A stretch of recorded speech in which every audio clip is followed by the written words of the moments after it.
G'day and welcome to the Grow a Small Business Podcast. I'm your host, Troy Truen. Each week, we speak with an owner who has grown a business with 5 to 30 team members to something bigger. Diving into their numbers and unearthing the pain they've experienced, we explore what they did to overcome each barrier and what they would do differently from day one. Let's get into it.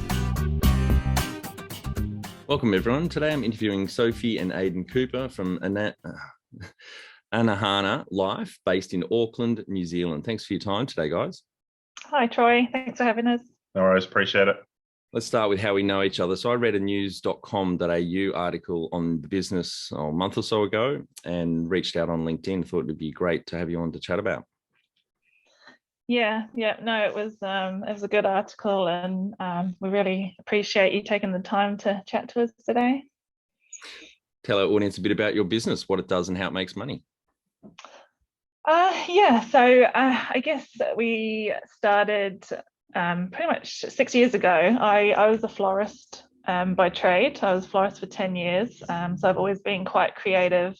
I moved to New Zealand about 14 years ago, and I worked as a florist for this lady, and she also had a soap and bath bomb manufacturing company. So I used to sell these products with the flowers, and I just fell in love with the products. And then, I used to help out every now and again, so I got to see how it was made.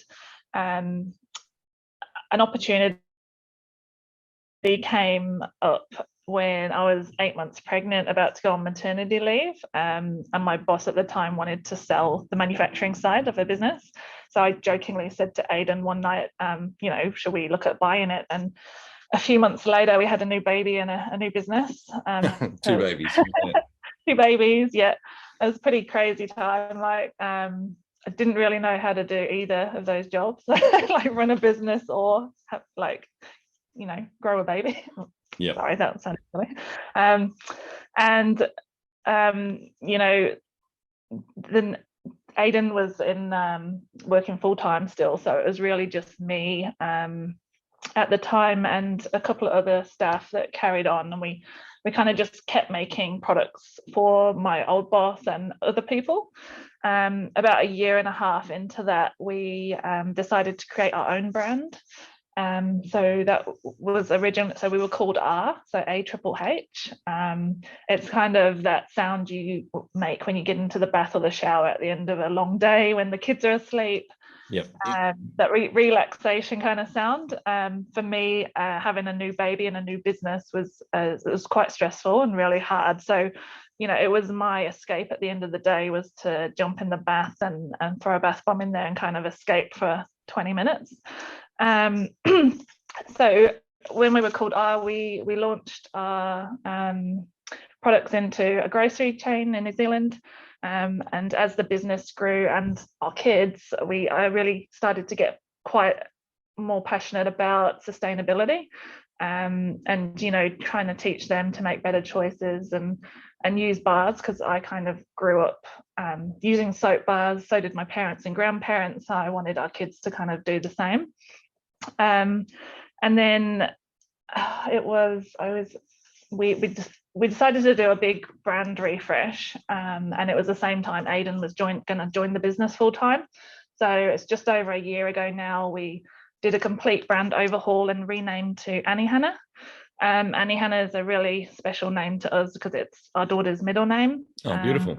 Who I was pregnant with at the time. When we bought the business, and it's also Aden's late mother's maiden name. Yep. It kind of represents, Aden joining the business, my journey with being pregnant with Bo, and I guess our family values as a business as well. Great. Yeah. What year did you start out, and how old were you? I was 30 years old when we started, so 6 years ago. 2016. Great. Yeah. And do you have some key numbers you can share to illustrate the growth of the business over those 6 years? Yeah, absolutely. So just to give you an idea, we went from selling, when we initially started in grocery New Zealand, we're selling just over 20,000 units. As of the end of FY22 financial year, we've sold over 600,000 units. Wow, holy shit, that's great. Across 3 countries that were now arranged in New Zealand, Australia, and the US. Yep. From a revenue standpoint versus FY21, we've grown 224%. So you can sort of see the rapid jump that we've made. We're now tracking as a multi-million-dollar business. We're expecting to be tens of millions in the next couple of years based on how well the brand has been received by not only retailers but consumers. Yep. And I think that really plays into how the reception specifically with the retailers have been in terms of positivity and really buying into the concept of reducing plastic, having a brand that has strong values but also has a character. And I think the character bit is really important. The space is well dominated with, highly sustainable eco brands with a focus more on the credentials. We've tried to take that, flip it, and gear our brand to have those credentials, but also have a really strong personality, whether it's through the packaging or through the fragrance profile. And from a retailer standpoint, over the last 12 months, we've gone from 250 stores to 3,850. Holy shit! Wow. So fun. Are you guys getting any sleep? You've technically got 4 babies. You got 3 kids and this fast-growing business. Wow. Yeah, it's been a bit of a roller coaster this last 12 months for sure. Yeah, very busy. Well, I really appreciate you guys being able to come on the cast today. That's phenomenal growth. How many team members, full-time equivalents, did you start with, and where are you at now? So when I started, it was me and 2 others, so 3 full-time, and now we're at 21. Is it? Great. Yeah, 21. Awesome, guys. Wonderful growth. When was the moment you felt like you had succeeded? This question's always hard. Like, I feel like we've done really well, but we haven't succeeded fully yet. I want to see our team grow and be a really great place to work, and also be available everywhere. It's a work in progress. We have been successful, but we've still got a bit to go before I can fully say that we've succeeded, I think. Yeah, and I'd like to add to that. So to Sophie's point, there's for me there's two parts of what I see as success. The first one is the short term. We had a short-term goal to be in Coles or Western Australia and Target in the US. We've achieved those goals, so we're really happy about that. I guess the next part, which Sophie mentioned, which is a longer-term goals, which is building a really strong team, a really strong culture, but also being available across multiple countries that any consumer can just pick our products up, whether it be direct-to-consumer, e-commerce, or bricks and mortar, and can experience the same experience our current consumers are having. Yep. Well, that probably answers the next question. What does success look like to you? Yeah, I think, like I said, just building a world-class team, have it been like the place where people want to go and work, getting our B Corp certification. To me, it's not just about the product and our customers, it's about all the people we work with as well. Yep. Yeah. Great. Yeah, B Corp is a great movement. And for the audience that don't understand it, it's an environmental and social measurement a business can go through to get accredited. Quite a long process, and I've heard they're very, very busy getting a lot of applications now. But yeah, that's a great thing you guys are going for. Yeah, it's been a goal of mine since I started, and I kind of thought it's going to be a few years, but I think we can get there sooner. Like, there's a lot of things we're already doing that is part of the B Corp process, and I really love how it kind of keeps you accountable to always try and improve, because that's really important to us as well. As you've got to recertify every 2 years and improve your score. So it's once we get certified, and then it's always looking at those things that we can try. Yep. Number one thing you'd recommend to marketing a fast-growing business? For me, it's just about being authentic. We don't have a huge marketing budget. We've just had to kind of do what we can. Yeah, do you want to jump in there? Look, I think Sophie's hit the nail on the head. It's very easy to get lost in the current climate with how much, I guess, communication's been put out there across social and digital and traditional channels that consumers are now looking for authenticity. And I think I can't stress how important that is. And authenticity can mean different things for different people, but for us, it's really about going back to what Sophie mentioned before about those family values that, why we get out of bed. And all of that stuff is instilled in not just the products, but the people we bring in to the team, how we communicate to those consumers and retailers. I think you just can't put a dollar value on how important authenticity is. Yeah, I think it's just about building that community and being authentic. Yeah. How did you fund the business? You're the numbers guy. For the first almost 5 years, we self-funded, bootstrapped it. We got to a point very quickly where we could see the opportunity with this brand, not just within our own market, but globally. There was this massive shift to more sustainable packaging, but actually there was another part which I spoke about before, which was this brand that had more than just those credentials. It was about the fragrance profile or the way that it made you feel. And for us, it was like we wanted to grab that opportunity as quickly as possible. So what we did 18 months ago is we did a capital raise. So there was two criteria for us. It was bringing the cash to be able to fund the growth, but actually to be able to bring the expertise to support us in market.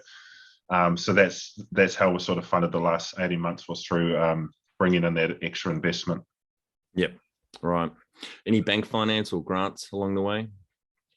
NZTE have been really good. We're currently working with them and have been working with them for the last 12 months. Shout out to Shelley. She's amazing. They're the really good outfit, NZTE. When I was running the New Zealand whiskey collection, we worked with them, particularly when we were looking at getting into China. That was just before COVID hit, so we didn't launch there, but US as well. They're great support, great organisation over there in New Zealand. Yeah, just a support and advice that they can give a business like ours is invaluable, really. Yeah. Have you looked at crowdfunding? We have. I guess for us right now, it's really about timing. So we're currently funding our business through our cash flow. And at the moment, we're not actively pursuing any more investment. However, we are currently in the discussion around what does that next funding round look like? Is it a crowdfunding situation or is it a different mechanic? But it's definitely on the top of our radar for sure. Yeah, I've had Anna Ross from Kester Black. She's also from New Zealand. As I mentioned before we hit record, she's now based back in Wanaka. But episode 45, I had her on vegan lipstick and nail polish. And soon after that cast, she did a crowdfund very successfully, as did, I'm sure you guys know of the New Zealand brand Ethique. They've also done 2 crowdfunds now. I think it just sounds like you guys have a really active and a tribe following your brand, so it may be something that you could look into. Yeah, for sure, absolutely. If you were to start up today with plenty of funding, would you go into your industry? Yes. Yeah. I love the products. I think we have been really lucky with timing. I think with the COVID pandemic, and a lot of people have been at home over the last couple of years, and I think our products are that kind of small treat people can use to have some, kind of create a spa at home type situation, and it's not going to break the bank. And well-being is so important at the moment, to just kind of have that self-care moment. So I think timing's been great for us with the rebrand and why our products are resonating so well with retailers and consumers. Can you outline the most stressful point in your small business growth journey so our audience can learn from it? Oh gosh, Just so one, many. just pick one. Um, Is there one that stands out? there's one right now where we have an FCL held up at customs for a random check that's for a pipe fill order for coal. So that's quite stressful. Shipping is crazy at the moment worldwide. So that's been, I guess, our immediate stress points right now. But I mean, I had a lot of stress at the beginning, being kind of not really doing everything by myself, which I think was good because I got to learn all the different parts of running a business. But now, we've got a bigger team, and that stress kind of gets spread to over everyone. Delegate it. Yeah. What about you, Aden? Yeah, I've actually got one that I think it's funny because I listen to quite a lot of podcasts, especially from entrepreneurs. And one of the things that resonates with me, and it seems to be quite common in this space with any business owner or someone that's looking to start out, is don't underestimate how important networking is. Yep. The amount of stuff we've learned, NZT is a good example, but not even just that, speaking to other founders like John from Compostic and like sharing learnings and I guess trying to de-risk as much as you possibly can. You're always going to make mistakes. And I guess the key is how do you mitigate or you reduce the impact of those mistakes as much as you possibly can. And networking provides you a really good source of, pressure testing your thinking, I guess. Yeah, and just to add to that, like I'm a natural introvert, and it doesn't come easy to me to kind of network and put myself out there and talk to other people. But I mean, even yesterday I was part of organised through NZTE, like a women's wellness cohort, and talking to other women in business and just sharing your experiences and stresses and challenges. Like that is just, I instantly felt better, because it can be so isolating working in your own business, especially when we're so busy and we're head down constantly working, kids as well. And it's just sharing those challenges and stresses with others. You realize that they're going through the same sort of things as well. Just being able to share that just helps tremendously. What area in business do you feel you've had to work on the most to add the greatest value?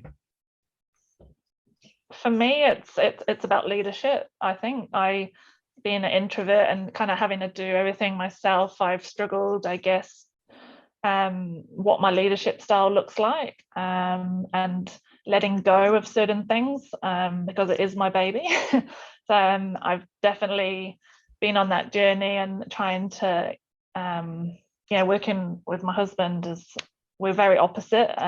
We're not divorced yet, so that's great. It's working well so far, but other members of the team, and it's like that for me, that's been the biggest challenge, and I guess mindset shift is what does my leadership style look like? Yep. What about you, Aden? Communication. Yeah, I think sort of similar to my previous point around networking, communication can make or break. I mean, wrapping that up with culture as well, but communication or lack thereof can make or break a business pretty quick.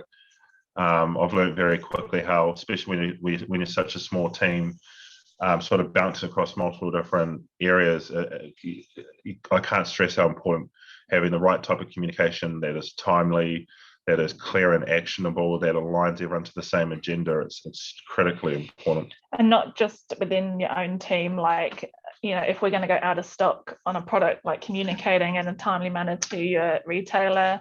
If cash flow is really tight and you can't pay a bill on time, talking to your suppliers, making sure, you've got a plan and they're aware, instead of just like communication everywhere is just important, right? Yeah, there's a funny saying that it's not, I shouldn't say it's not funny, haha, but it's a saying that my mentor, James Kane, I used to work with him at Mondelez, used to always say, and he would always say to me, it's like, you just can't put a dollar value on good communication. And actually, bad communication is better than no communication. So regardless of whether it's difficult or feels uncomfortable, people would rather know ahead of time than at the 11th hour when a bill's due or a product's gone out of stock on the shelf. I think that's pretty important. Yeah.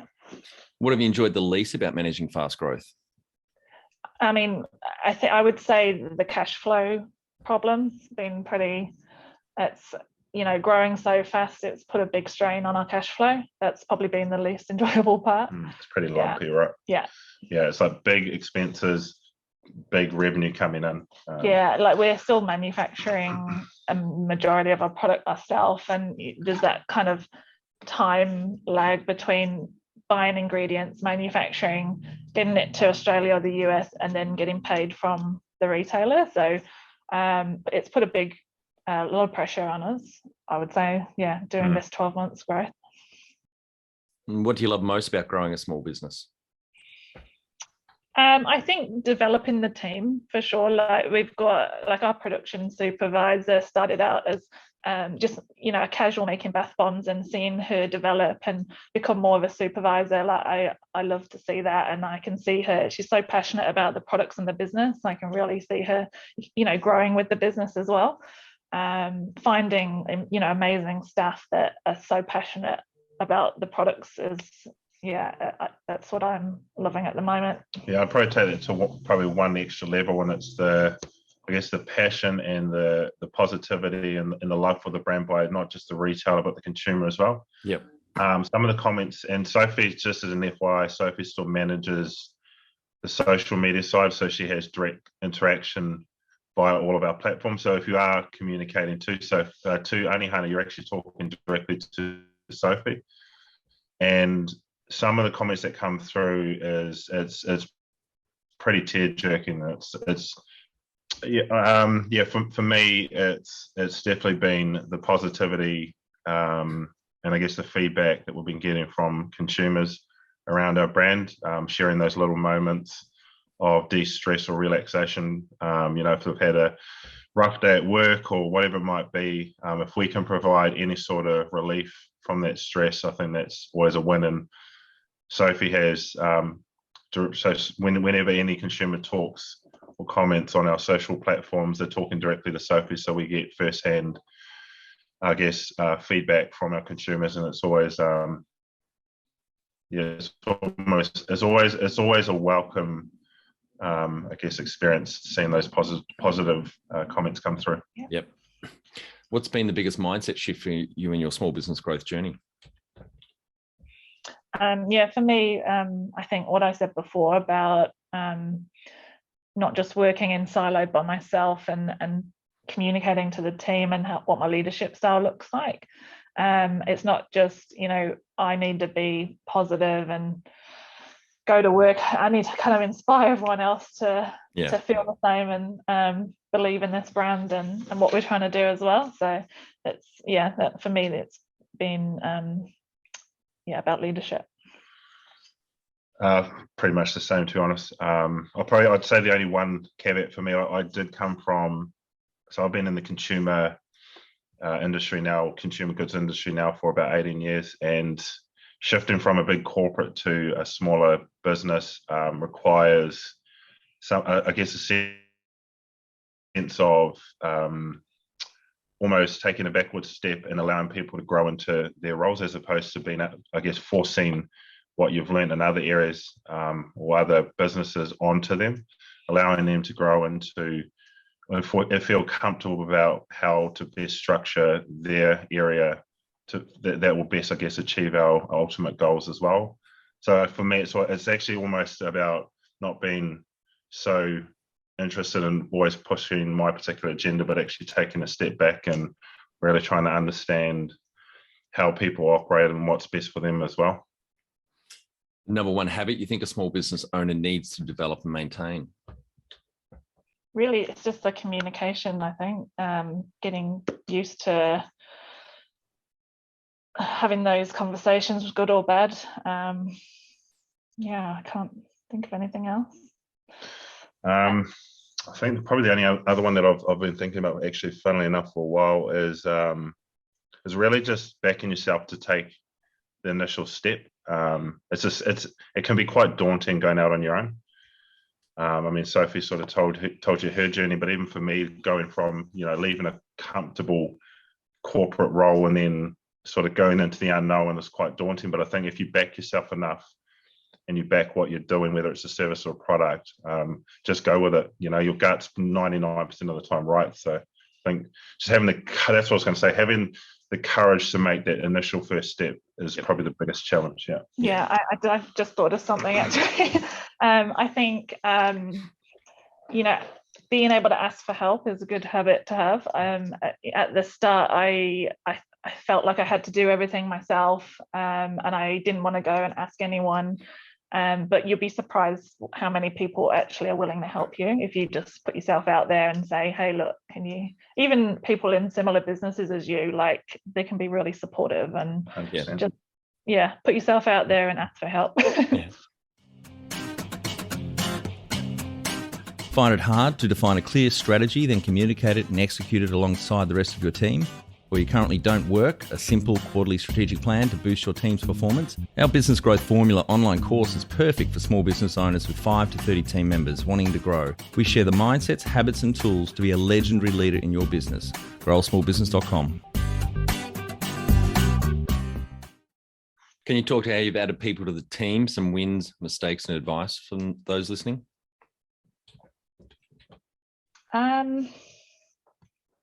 I think we've had some great successes with staff, and we've promoted them and coached them to become, better leaders in that area. But it's something I am struggling with. I don't know. So sorry, you have to edit that bit out. That's all right.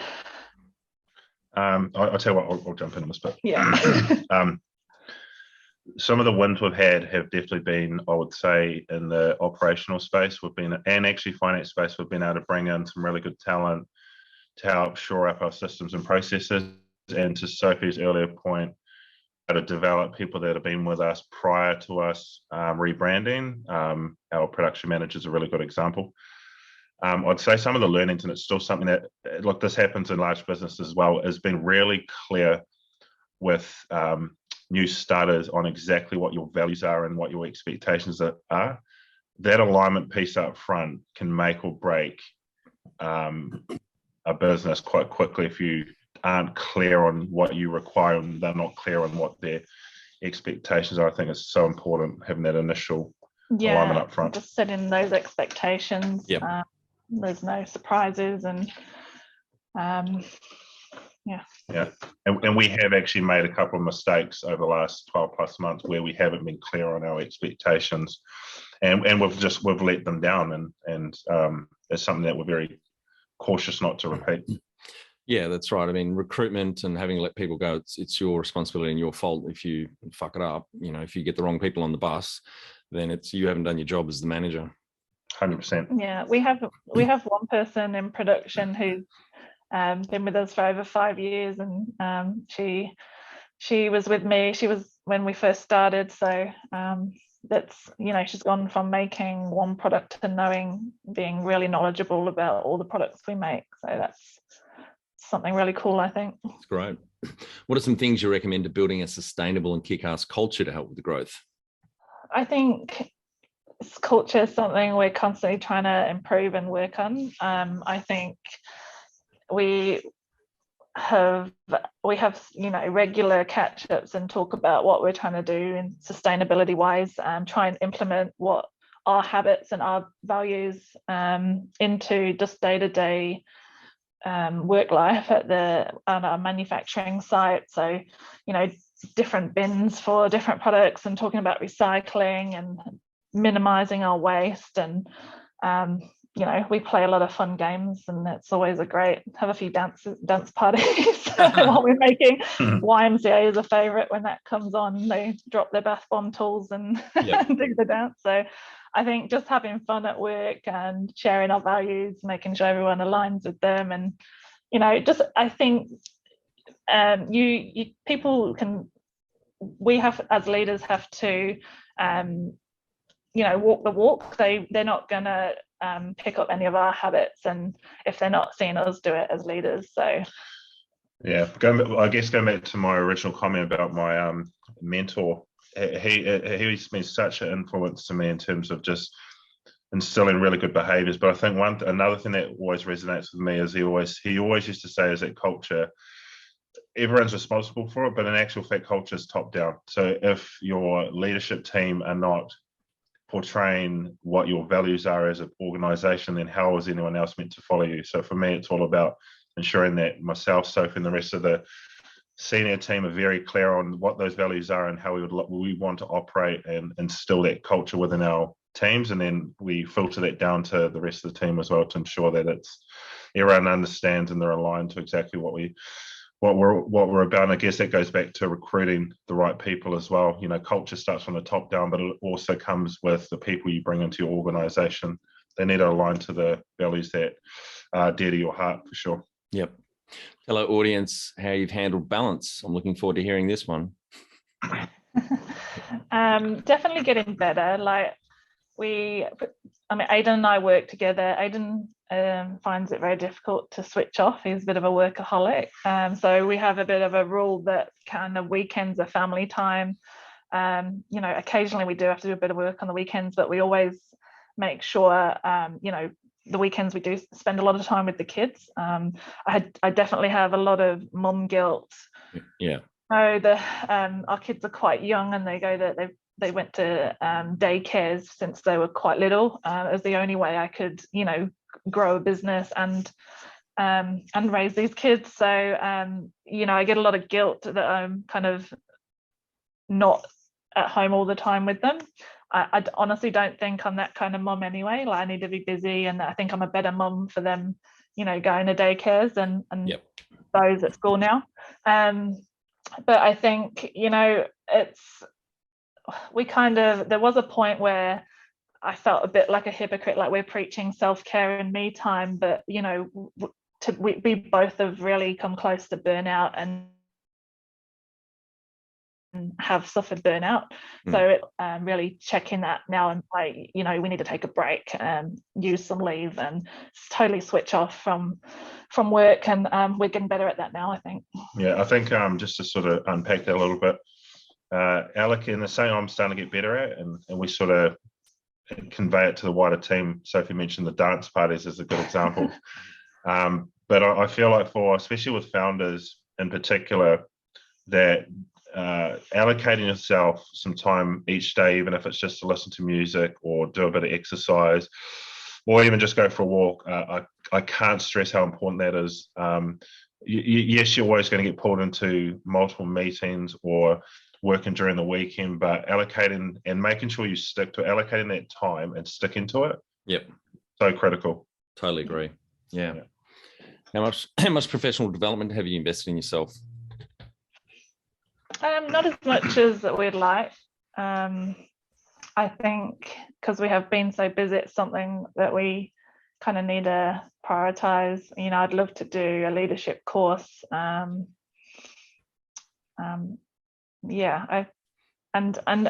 think what's important for me is learning some good governance. We're setting up a board, and that's something like maybe do a director's course. That's something I want to do in the near future. Yep.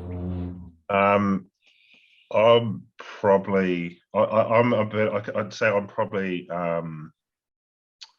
I'm obsessed with learning. So I've been trained pretty heavily, not just from a university standpoint, but even when I was in my previous life, I did a multitude of negotiation courses and professional leadership development and coaching and all the rest of it. But actually that part's really important. But where I would say I probably picked up majority of my knowledge, going back to the original point I made, has actually been other founders, my mentor, Sophie, team members, vastly more than I have during my university time, for sure. Yeah. And you mentioned you've got a mentor or mentors. Anything else on mentors or coaches? Find one that is best fitted to what you require. So for example, my mentor complements me really well because his skill set is completely different to mine. But also find someone that you can relate to. Like, there's no point having a mentor if you just don't like them. Yeah. Because it just becomes awful. Yeah, totally. But don't ask those difficult questions. I think having the confidence to challenge or ask those questions that might come across as, I guess, blunt or difficult are actually really important, because I guarantee that your mentor would have gone through it before. So learning off them, whether it's a mentor or coach, is critically important. Yeah, I think a good mentor or coach really will challenge your thinking as well.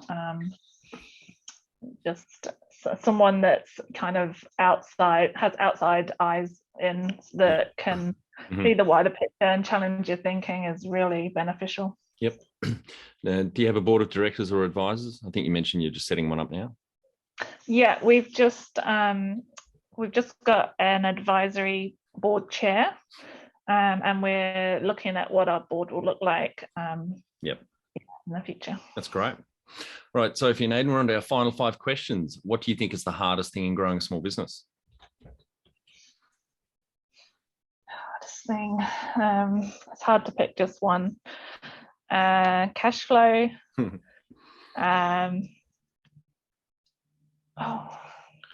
I'd say finding the right people. Yep.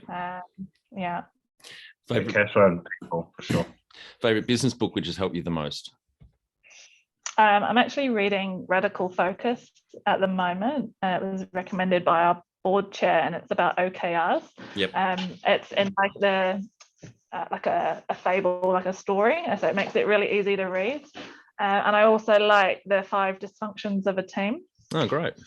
Okay. Yeah, it's a really OKRs came from Google, didn't they? Or some ex-Google engineers. It's a strategic planning tool, isn't it? Yeah, Framework. it's but I guess kind of focusing on the main thing that you need to solve in short term, and checking in regularly, and celebrating how far you've come. Yep. Any great podcasts or online learning tools you use for your own professional development? I love the Guy Raz, How I Built It. It's my goal to be on there one day. Sounds like it won't be far off. I know you like that one too. Yeah, I mean, it's the one that I listen to probably at least for 2 to 3 hours a day. Right. Yeah. One tool you'd recommend to help grow a small business? Say Xero. Oh, yeah, Xero's great. Yeah. I love that software, and it's New Zealand as well. Yeah. We are just looking into Asana.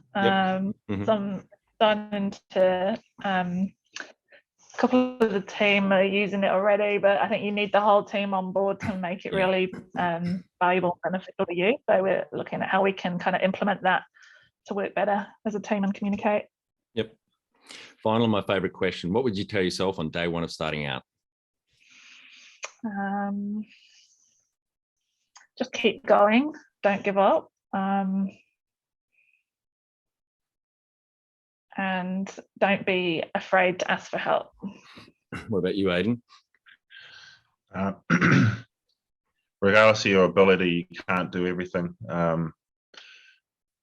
I guess becoming much more comfortable with delegating and asking for help is really, really, really important. Yeah. Great. Thanks, guys. Really appreciate your time today, especially being so busy as you are, and phenomenal growth from 3 full-time equivalents to now 21 in 6 years. That's amazing. And congratulations to you and the team, and really appreciate your time. Oh, thank you, Troy. Thanks, Troy. And for our audience, we'd greatly appreciate a review in iTunes or whatever platform you listen to us on. More reviews means we bubble up higher in iTunes, etc. So more business owners looking for podcast help with their growth will find us.